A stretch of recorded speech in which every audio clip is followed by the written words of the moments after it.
Hola amigos, en este primer episodio de Hablando con Dios, hablaremos del gran sermón del monte registrado en Mateo capítulo 5.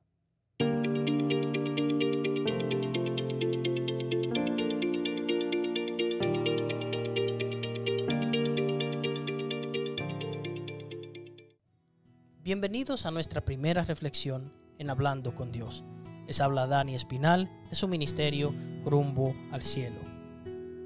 El Sermón del Monte es uno de los más reconocidos sermones de Jesús.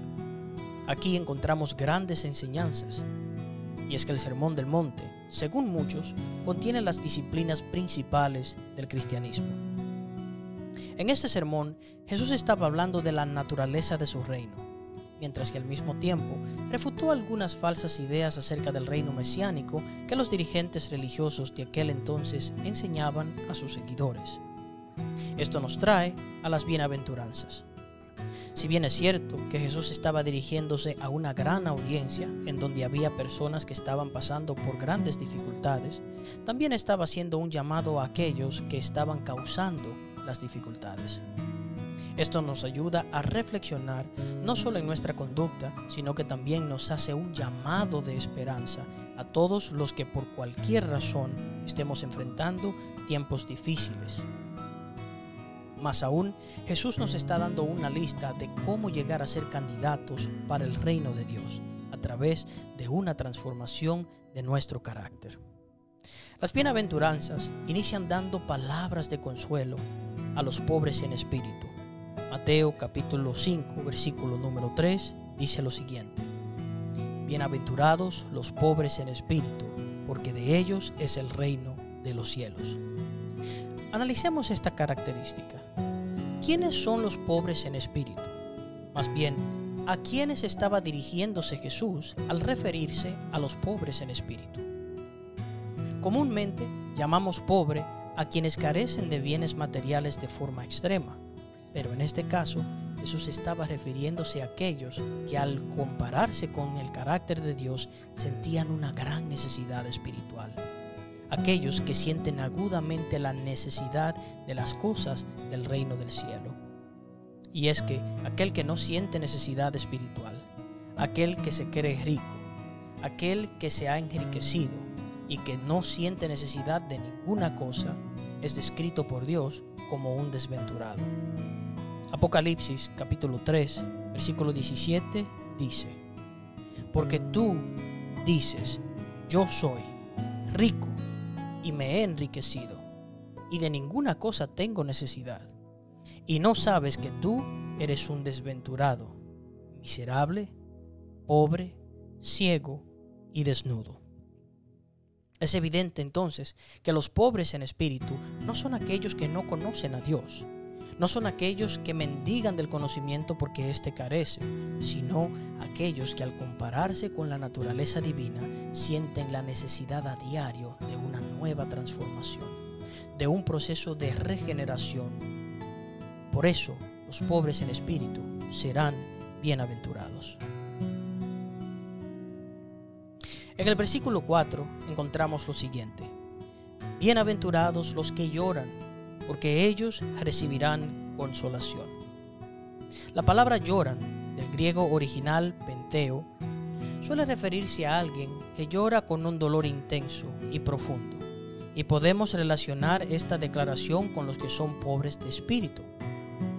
Este sentimiento de profunda tristeza es la comprensión de la necesidad espiritual al ver nuestras faltas e imperfecciones en comparación con el carácter divino.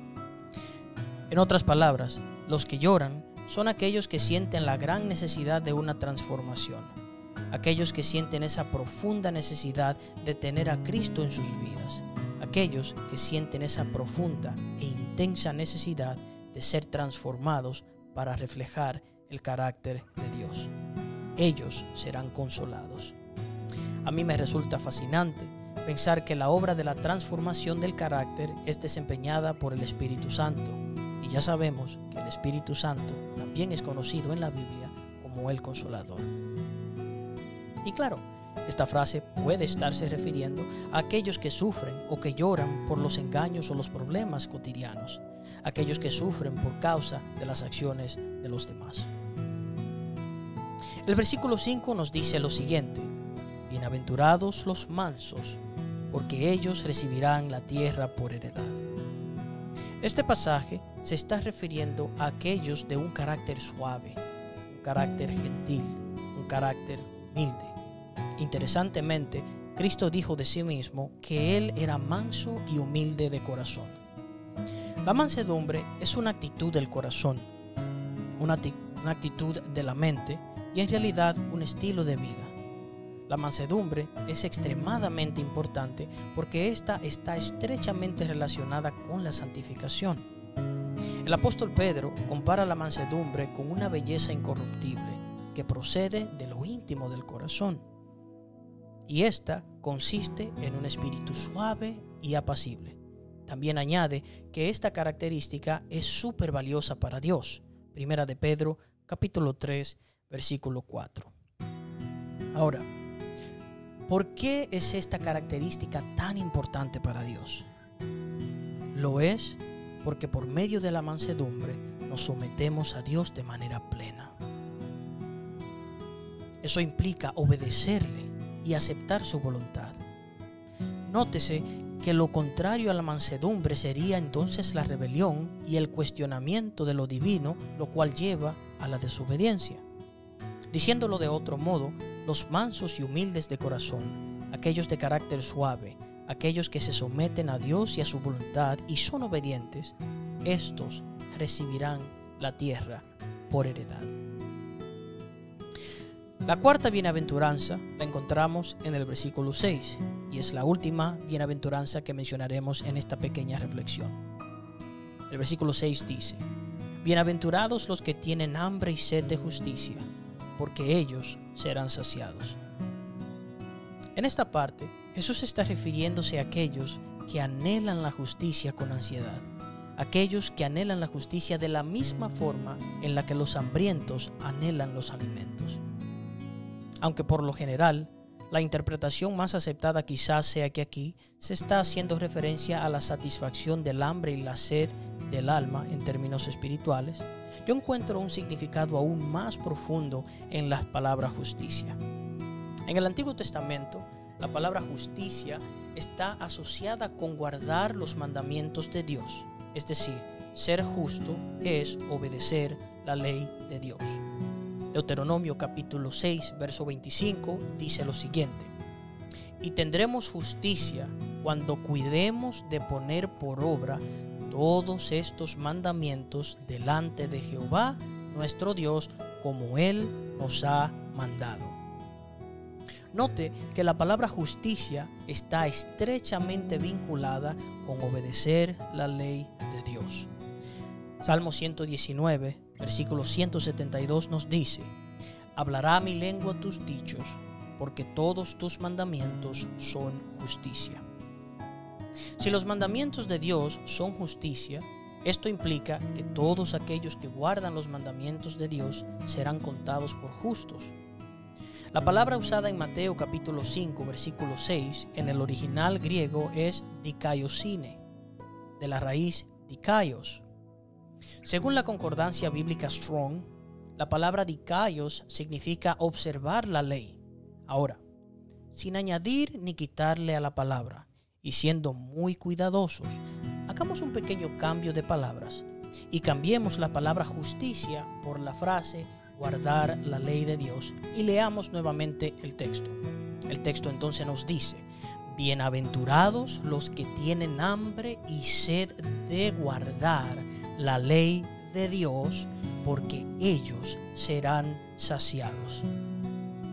Muy interesante esta traducción.